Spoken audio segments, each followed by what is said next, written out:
At the beginning of the story, we're told that after the war between the United States and Iraq had officially ended, American forces were working on building a pipeline through the Iraqi desert. But suddenly, something goes horribly wrong. An Iraqi sniper appears out of nowhere and brutally kills all the construction workers on site. To investigate this mysterious attack, U.S. Army Sergeant Isaac is sent in, along with his spotter and sniper partner, Matthews. The two have been watching the construction site for over 22 hours straight, but there's been absolutely no movement, no sign of life, nothing. The scorching desert heat is starting to get to Matthews. Frustrated and exhausted, he tells Isaac that whoever carried out the attack is probably long gone by now. There's no point just sitting here anymore. Instead, they should move in and retrieve the radios from the dead workers. And this isn't just a random decision. If those radios fall into enemy hands, sensitive military communications could be exposed. That's exactly why Matthews wants to recover them before it's too late. But Isaac isn't convinced. He points out something disturbing. The sniper who carried out the attack managed to take down 6 workers and multiple security guards with ease. All their bodies are lying out in the open, in positions where they didn't even have a chance to take cover. That means one thing: the sniper didn't just kill them, he eliminated them with terrifying speed and precision. Most likely, all headshots. Matthews can't believe what he's hearing. He snaps back, saying no sniper could possibly be that fast or that accurate. Isaac is talking as if they've run into someone legendary, someone like Juba. Now, Juba isn't just a name, it's a reputation. A feared Baghdad sniper who became infamous after the war, known for targeting soldiers along the borders. His skills were so deadly that his name spread across the world like a ghost story. Soldiers whispered to each other. Isaac, still serious, says, maybe this isn't just a story. Maybe they really have walked straight into Juba's trap. And if that's true, then they're dealing with an extremely skilled and dangerous sniper, possibly hiding somewhere behind that broken wall near the site. But Matthews has had enough. Ignoring Isaac's warning, he gets up and starts walking toward the construction site. Isaac stays back, watching him carefully through his scope, ready to warn him if anything seems off. Then suddenly, strong winds start blowing across the desert. Sand fills Isaac's scope, blinding his view. He can barely see anything now. Meanwhile, Matthews reaches the bodies, and what he sees completely shocks him. Every single one of them was killed by a headshot. He quickly reports this back to Isaac, scanning the area in confusion, and then a gunshot echoes through the desert. Juba strikes. A bullet tears straight into Matthews' stomach. He collapses instantly, writhing in pain on the ground. Isaac desperately tries to locate the sniper through his scope, but with all the sand blocking his vision, he can't see a thing. Without wasting another second, he grabs his rifle and rushes forward to save Matthews. At first, Juba can't get a clear shot at Isaac, but the moment Isaac reaches Matthews, another shot rings out. This time, Isaac is hit right in the knee. With no other option, he drags himself quickly behind a broken wall and takes cover. He tells Matthews to apply a tourniquet immediately to stop the bleeding, but Matthews is in no condition to do anything. He's barely conscious. Instead, he begs Isaac to call for help. Isaac quickly ties a tourniquet around his own leg and marks the time on it, something crucial for doctors to know how long it's been applied. He then tries to contact the army camp using his radio, but there's a problem. The antenna has been shot off. The radio is useless. Matthews, in desperation, says there's only one option left. Isaac should tell him where the sniper is, and he'll try to take the shot. But Isaac shuts that idea down immediately. He warns Matthews, if he even tries to touch the rifle, the sniper won't hesitate to finish him off. And right now, Isaac doesn't even know where Juba is hiding. So he tells him to stay still, stay quiet, and wait. Determined to find the sniper's position, Isaac starts removing stones from the wall, trying to create a small opening to look through his scope. But in the process, his finger gets painfully stuck between the rocks, injuring him further. He calls out to Matthews, but there's no response. Panic starts to set in. For a moment, Isaac fears the worst, that Matthews might already be dead, but Isaac isn't ready to give up. Not like this. With incredible courage, he takes out his knife and begins digging the bullet out of his own knee. The pain is unbearable. For a brief moment, he even regrets ever joining the army. But there's no turning back now. After enduring the agony, he finally manages to pull the bullet out and quickly bandages his leg to stop the bleeding. And then, something unexpected happens. His local radio suddenly comes to life. A voice starts speaking. At first, Isaac thinks it's someone from the army camp trying to reach him, but he's wrong. It's Juba. Using the local radio frequency, the sniper has started talking to him directly. Isaac knows that local radio only works over short distances, which means Juba is somewhere very close. But because of the chaos and shock, Isaac doesn't fully realize this. Instead, he starts explaining the situation and asking for help. And just like that, Juba plays him. By pretending to be friendly, he tricks Isaac into revealing his identity. Now that he knows exactly who he's dealing with, Juba gives Isaac a chilling command. he tells him to fire a flare into the sky. Because the moment Isaac does that, Juba will know his exact position and finish him. Now Isaac starts to get suspicious. Because no real backup team would ever ask a soldier to fire a flare just to locate him. That would expose his position to the enemy too. The way Juba is talking, something feels off, and then it hits him. This isn't a rescue attempt. This is a trap. At this point, Juba stops pretending. His voice turns cold as he says, "I know you're hiding behind that wall, so tell me, is your friend still alive or already dead?" Hearing this, Isaac's anxiety spikes. He realizes he made a huge mistake by revealing his identity. Desperate, he tries once again to contact the army camp, but with the antenna broken, the radio is completely useless. Trying to shift the situation, Isaac says, "If you're looking for military secrets, I don't know anything. I'm just a sergeant. They don't tell me that stuff." But Juba calmly replies, "I'm not interested in your army secrets. I just want to talk to you. I want to know who you are." Isaac refuses. He says he's not going to tell him anything, and then questions him instead. Why kill those innocent contractors? They were building pipelines to help his country's economy. The war is over, so why keep killing? While talking, Isaac keeps scanning the area through his scope, trying to find even the smallest clue of Juba's location. But no matter how hard he looks, nothing. Then he notices something important, a radio lying near one of the dead guards. That could be his only chance. Carefully, he prepares to move toward it, but Juba immediately warns him, "If you don't start talking, I'll kill Matthews." Isaac ignores him. Then Juba says something that stops him cold. "What?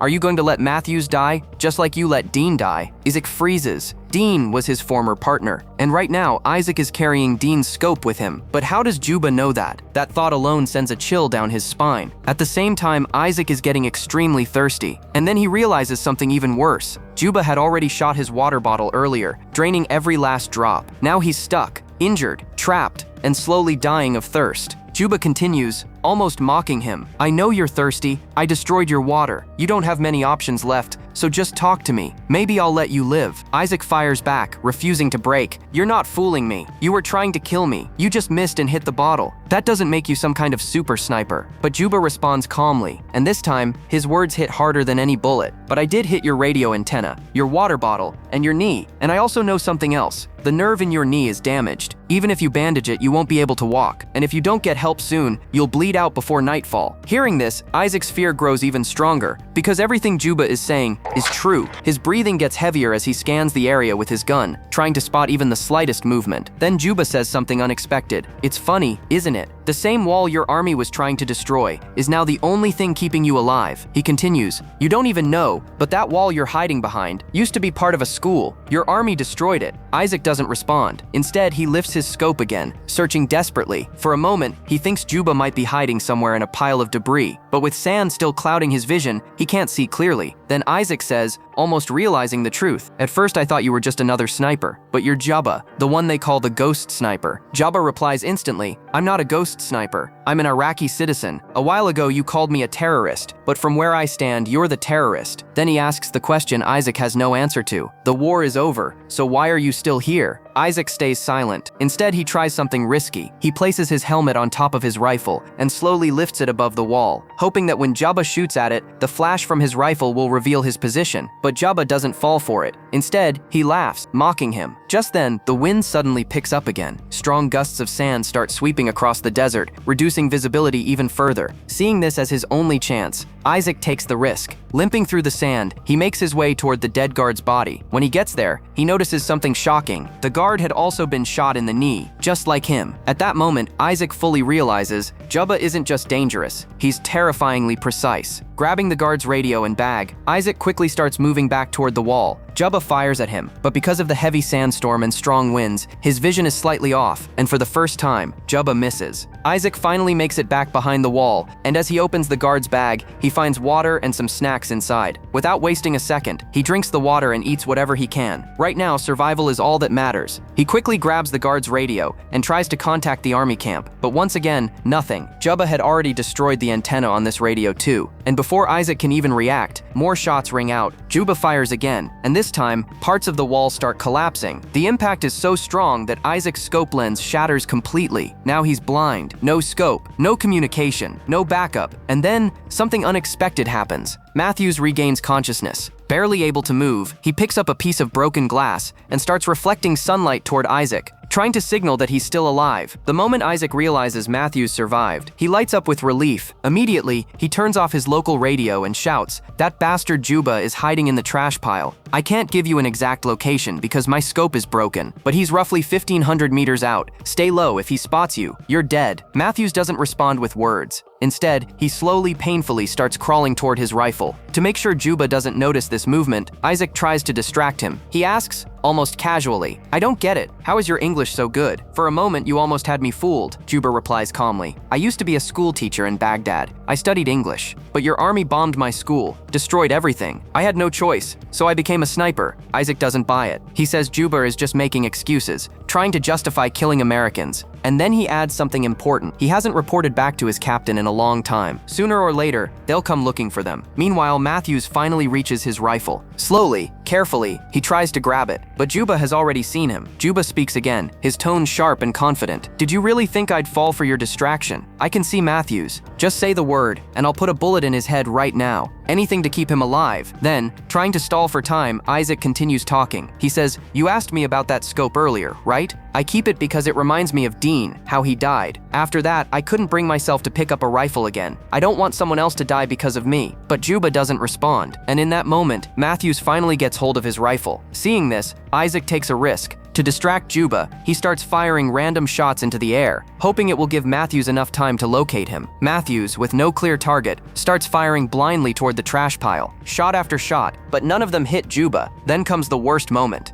As Matthews tries to reload his weapon, Juba fires. The bullet hits Matthews brutally, leaving him screaming in pain. Still fighting to survive, Matthews starts crawling back toward the wall, inch by inch. Isaac, furious and desperate, starts shouting at Juba, begging him to stop shooting, but Juba doesn't listen. Before Matthews can reach safety, one final shot echoes through the desert, a clean headshot. Matthews is gone, right in front of Isaac's eyes. Isaac breaks down. Watching his partner die like that, it completely shatters him. He starts crying uncontrollably, his voice filled with pain as he says, "I don't want anything anymore. I just want to go home." Then Juba responds, almost calmly, "If you want to go home, then go. Leave the wall. I won't shoot you." But Isaac isn't fooled. He replies, "I'm not stupid. The moment I step out from behind this wall, you'll kill me. I know what you're trying to do, and I'm not falling for it." Juba calmly tells Isaac, if he truly wants to go home, he won't shoot him, but Isaac isn't buying it. He knows the truth. Juba already killed Matthews without hesitation. There's no way he's just going to let him walk away now. Then Juba says something different. "I don't have any personal problem with you or Matthews, but if the war is already over, why are you still here?" This time, Isaac has no answer. He goes silent. After a long pause, knowing he might not make it out alive, Isaac finally decides to tell the truth. He says, "If I'm going to die anyway, I'll tell you something real. The truth is, I killed Dean." He explains that during a previous mission, when Dean was moving toward the enemy, they opened fire on him. Isaac tried to provide cover, but instead, he accidentally shot his own partner. Isaac admits he's been hiding this truth from everyone. All this time, he told people he carried Dean's scope to honor his memory, but that was a lie. The real reason is guilt. He carries that scope as a reminder, so he never forgets what he did. Juba doesn't respond. The silence itself feels heavy, but Isaac doesn't dwell on it. Instead, he focuses on survival. Using both his damaged radio and the guard's radio, he somehow manages to connect them, and finally, a signal comes through. He reaches headquarters. But there's a cruel twist. Isaac's microphone is broken. No matter how much he speaks, they can't hear him, and before he realizes it, Juba takes over. Pretending to be a U.S. sergeant, Juba starts talking to headquarters himself. He even manages to fool senior officers and calls in backup. That's when Isaac understands the horrifying truth. This is Juba's pattern. He kills one group to lure in the next. First the construction workers, then the guards, then Isaac and Matthews, and now he's calling in more soldiers. With no working radio, Isaac is helpless. All he can do now, he eventually loses consciousness. After some time, a crow starts pecking at the wound on his leg, and the pain jolts him awake. Breathing heavily, he tries one last time to reason with Juba. "You know, if you fire at the backup team, they'll find your position, and you won't survive." But Juba says nothing, no response. Realizing he's on his own, Isaac comes up with one final plan. Using a piece of wood and some rope, he manages to pull Matthew's rifle toward himself. Then, he takes another risk. He brings down more of the wall, exposing himself slightly, and aims toward the trash pile. His plan is simple. Wait for Juba to fire, spot the muzzle flash, and shoot back. Juba, hidden deep within the debris, is watching everything. And then, he takes the shot, but this time, he makes a mistake. The flash from his rifle gives away his position, and in that split second, Isaac fires back. A direct shot. Everything goes silent. No more gunfire. No more movement. For a moment, Isaac thinks it's over, that Juba is finally dead. Still unsure, he slowly steps out from behind cover, exposing himself completely, ready for one last confrontation. But nothing happens. No shot, no response. Relief washes over him, and right then, backup finally arrives.